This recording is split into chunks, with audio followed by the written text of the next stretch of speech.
Hey everybody, it's Catherine from Cook For Me & Co.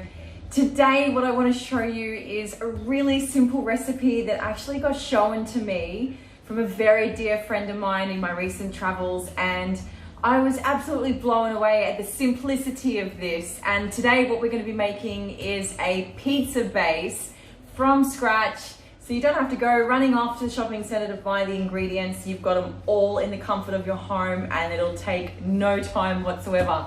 So let me show you what it is. It is simply this: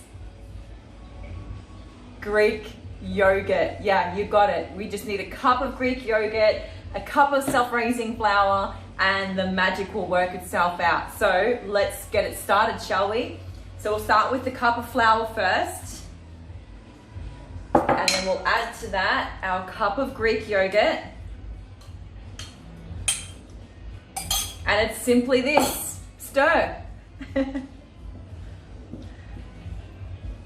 So initially what I like to do is get it in a bowl first, because I just find that if I do it on the bench, normally when we make stuff like this from scratch, it can be quite messy. So for me, I'm doing it on a bench first, just because it is a cream consistency.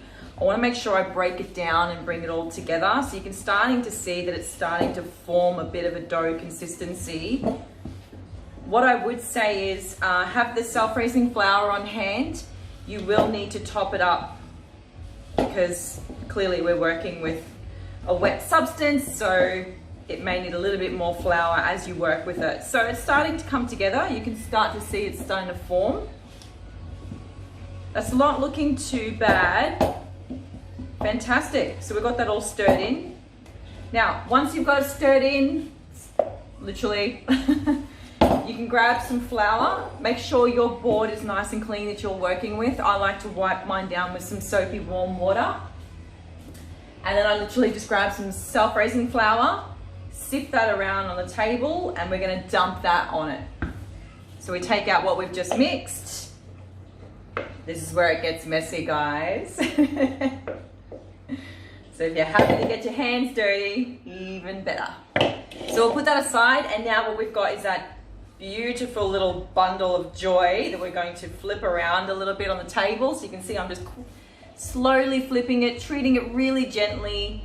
I'm not going to push too hard at this stage. I just want to keep really folding that over and putting the flour right through it, because there's going to be some wet pockets from the yogurt. So just be really cautious about that. You don't want to be too rough at this stage. You just want to gently play. So just keep flipping it around. And again, keep adding the self-raising flour to the board if you need to. So right now I can easily pick that up. It's starting to come to a dough form, but it's still a little bit wet in specific areas, so it will require some more flour. So we'll just continue on. So I've finished kneading the dough now, and I've got two separate pieces from that one batch that we've just made. So good news is you've got two pizzas to eat now. So I've refreshed my working area. I've actually wiped it down and refreshed all the flour. And I'm just gonna quickly put some flour on the outside of it, because we're gonna give it a light roll. So I've got a little rolling pin here. I like to use stainless steel ones. Put a little bit of flour on top of that as well, so that when you're rolling, it doesn't stick. And again, you don't need to roll too hard. You'll find that when you make this at home, the dough is so soft. So you wanna treat it really gently. And you know what? There's no art to it either, guys. It's home cooking 101 at best. Have some fun. It doesn't need to be perfect. So I'm quite happy with that. So I'm gonna show you guys what I'm gonna do. The quickest way to pick this up, especially because it's got some wet consistency on it, just flour your rolling pin. And you guys can see that there, right? I've got it sitting on the edge. All you do is flip the dough up, and that'll help transfer it over. Now mine is still a little bit wet underneath, so I'm gonna flip it again. So I've just got my rolling pin helping me up to lift it, and I'm gonna throw it straight on my tray. Now, so far, it looks like that, right? A nightmare. But we're gonna fix it, okay? So once it's in the tray, Just use your fingers to gently pat the dough out, spread it out on your tray. And remember, again, this is home cooking, okay? It's not about perfection, it's just about getting it done. Now, I am very happy with that base. So what we're gonna do now is add our sauce to it and we're gonna chuck it in the oven. So let's do that. So we now have the pizza ready to go. What we're going to do is next step is put some sauce on it. So how to make a pizza sauce, easy answer. There's a couple of variations you can do. You can either grab some tomato paste, or if you can't find any tomato paste, some passata always works as well. So for me, on this occasion, I've used 2 tablespoons of tomato paste. I've put as much mixed herbs in there as to my desire, and a little bit of water, and I've stirred that up. So you can see it's not quite as thick as tomato paste, but it still has that thickness to it. And then simply all we do is chuck it on. So we're gonna put that on the bottom, starting from the middle of the pizza, and we're just gonna swirl it out. So I'll lift that up so you guys can have a look. We're just gonna swirl it around, get to the edges. Doesn't have to be perfect, again, just get the sauce on there. Perfect, I love that, that looks beautiful. From there, I wanna add my cheese. So I've got a nice mozzarella mix. So I'm going to chuck that on as well.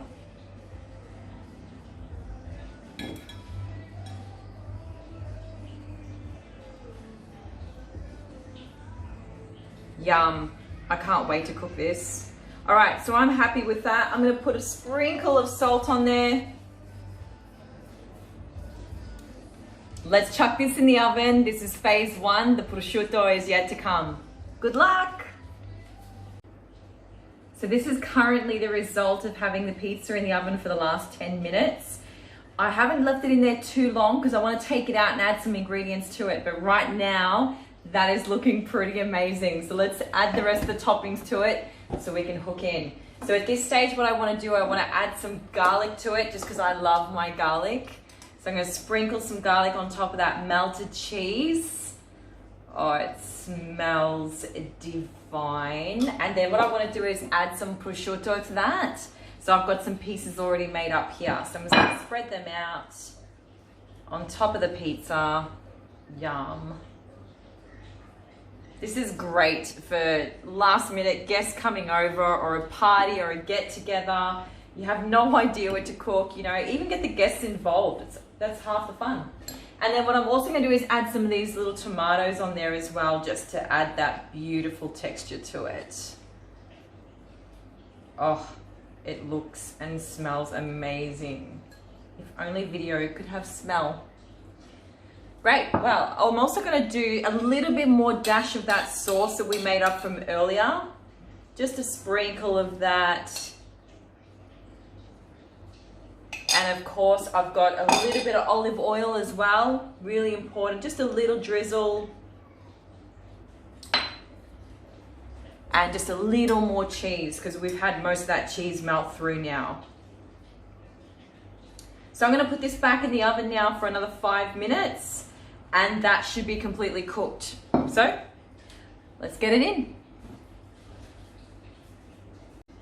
And just like that, we have a pizza. Have a look at that goodness. Isn't that just beautiful? Look at that crust. Have a look at that. Oh, just gorgeous. I'm gonna slice on in. So I've just added a little bit of rocket to the top, just for that green touch.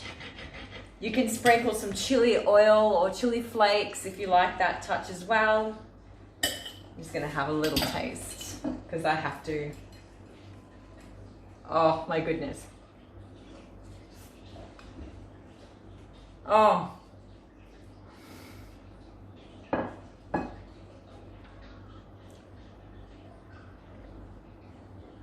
Amazing. Seriously. Who would have thought that Greek yogurt and self-raising flour can produce that?